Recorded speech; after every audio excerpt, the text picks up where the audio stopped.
Hello, ladies and gentlemen. Welcome back to another message, and today is episode 3 of Creation and Evolution. We are going to dive into evolution, what is evolution, and what is the law of attraction. And in further ado, let's dive right into this. So, what is the law of attraction? The law, actually, I got the definition right here. I know what it is off the top of my head, but I'm going to go based off the definition right now. The definition of the law of attraction is a philosophy. A philosophy suggesting that positive thoughts and beliefs attract positive outcomes, while negative thoughts and beliefs attract negative outcomes, encompassing all areas of life, like health, finances, and relationships. Here's a more detailed explanation. Core principles of the law of attraction. The core idea is that your thoughts and emotions create your reality.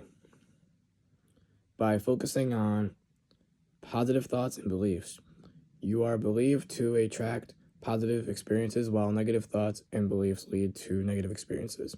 So sometimes our mind is a very powerful tool that we have and we're blessed with.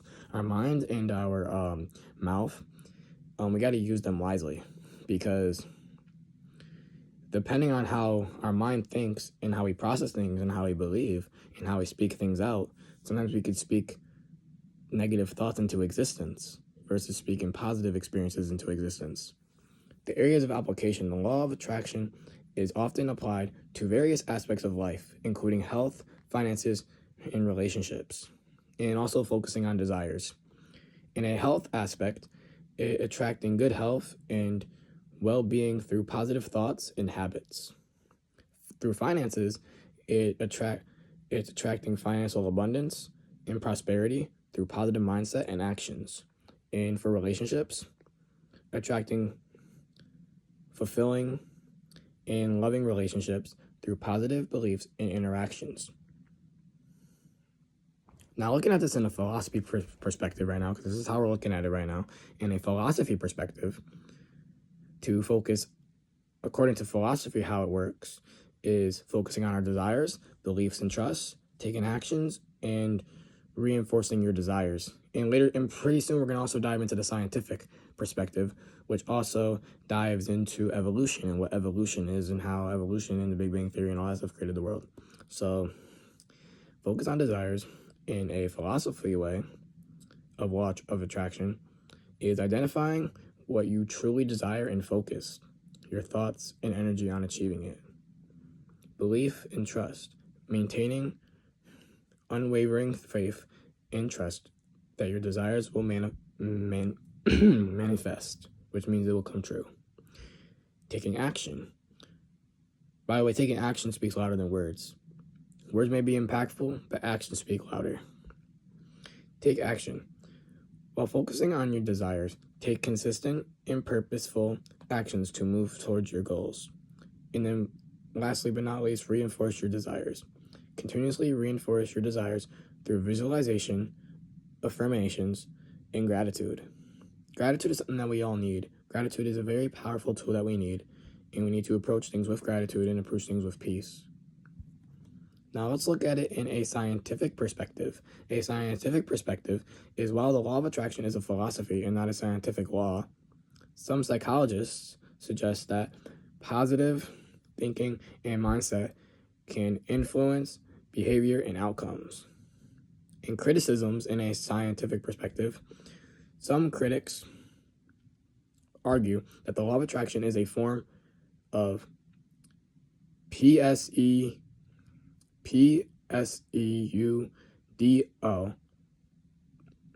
science, and in that it can lead to unrealistic expectations and a lack of motivation to take real-world action. So it's basically all about what goes on in your mind. Sometimes if you say something and you don't, it's basically telling us to apply things. So instead of just saying what we want to do, we got to apply it. We can't just sit back and be comfortable. We got to take that leap of faith, and we got to be whole. We got to walk in faith. We can't walk in comfort. We got to go through the pain of life versus going through living in comfort. We can have that season of comfort, but we can't live life in a comfort way. We got to go through pain to get to the next step. We got to go through purpose and trials and tribulations and desires and all these things that we have. Sometimes our desires can distract us from what God has for us. And sometimes our desires can be with what God has for us. Now let's dive into what is evolution.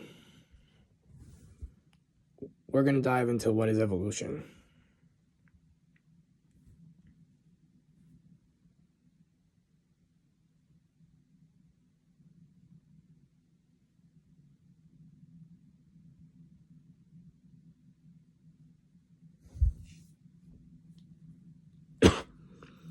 Evolution is in a biological perspective, is the change in the heritable traits of a population of organisms over successive generations.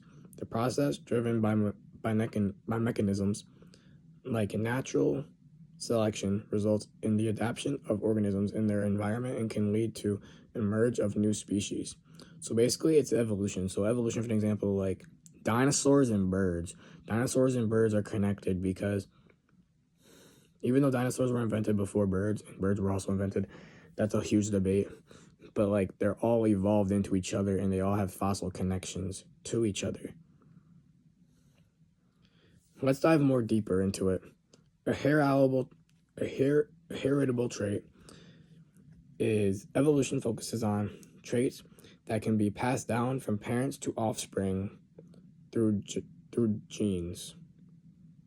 So it's basically a genetic connection, and it focuses on the creation of humans, the creation of animals, creation in general. That's what evolution is creation and evolving. And if we don't evolve on something, what's the purpose of being here? We got to evolve on life and to keep going and keep pursuing what God has for us. Populations, not individuals. It's important to remember that evolution occurs in populations, not individual organisms. Although individuals within a population can vary. Natural selection. A key mechanism driving evolution is natural selection, where individuals with traits better suited to their environment are more likely to survive and reproduce, passing on those advantageous traits.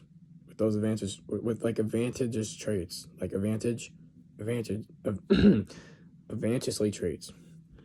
The adaptation of evolution. What is the adaptation?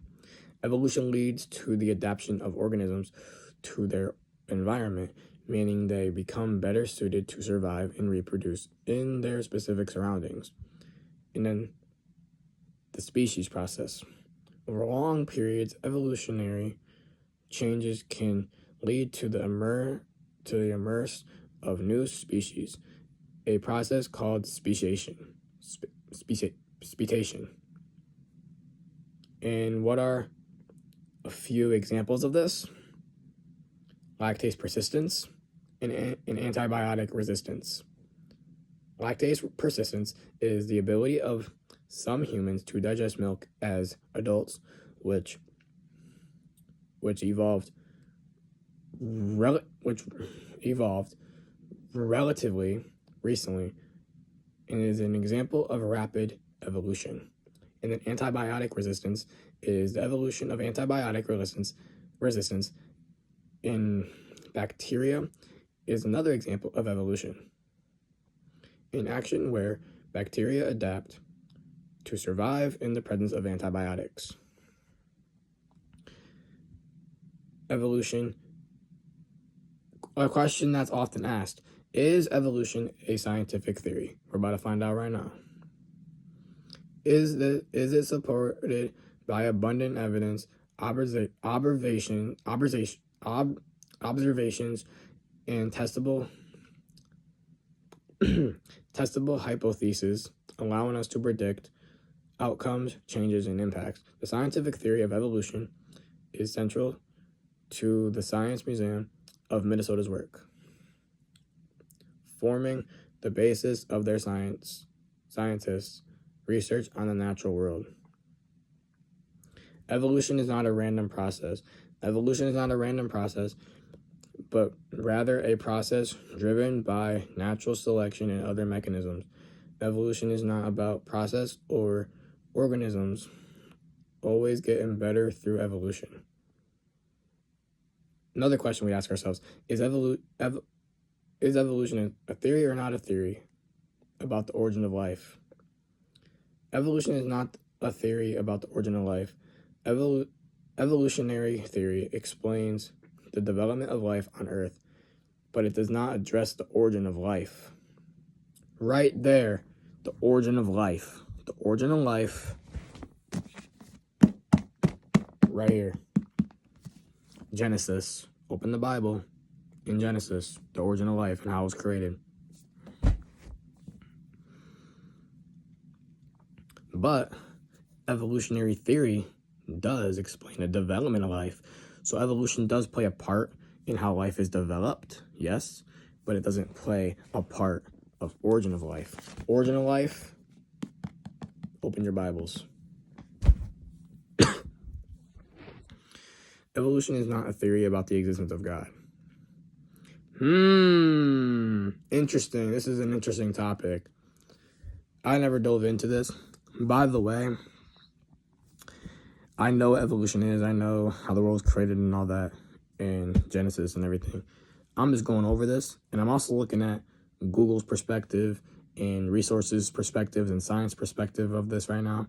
And that's why I'm reading this to you. I'm learning this with y'all, and I'm relearning this because I know this already. I'm just relearning it as I'm telling it to people. And also, another question is evolution a theory or is it not a theory about the existence of God? And that's a deep question. Well, according to science, science has nothing to say one way or the other about the existence of God or about people's spiritual beliefs. Right there, science can't disprove or prove the existence of God. Science is all about a hypothesis and a prediction. And sometimes science is based off of fact, but at the same time, it's not 100% fact because it's a prediction. And a prediction is a theory. So sometimes science is a theory. Well, the question is, which I was going to dive into this next episode, but we'll just do it this episode. The question is,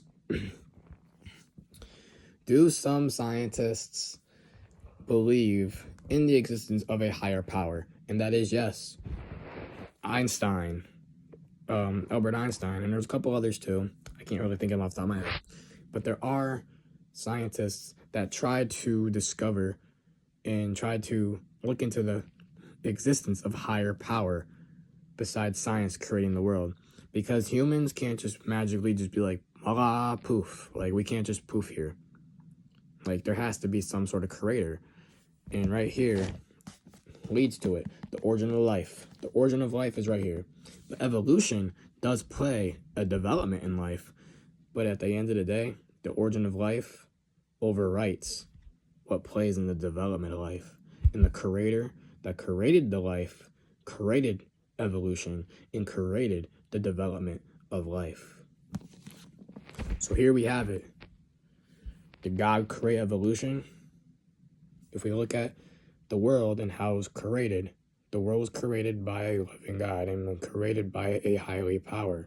So if the world was created by a highly power, then that means evolution, the Big Bang Theory, and everything that's science-based was created by God.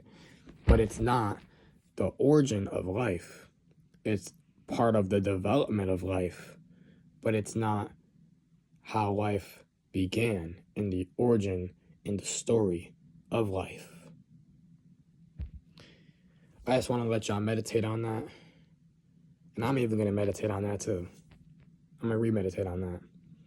But I just want to pray that somebody needed this word today. I want to pray that I spoke this word to somebody. I want to hope that somebody received this today. And remember, God bless, stay safe. Hope y'all have a blessed night, blessed day wherever you guys are. And always remember, you have a purpose. Keep being you. Keep pursuing your dreams. Keep pursuing your calling. And always remember, it's all about pure passion. God bless. Stay safe. Spread positivity, not negativity. Spread love, not hate. Love you guys. God bless and stay safe.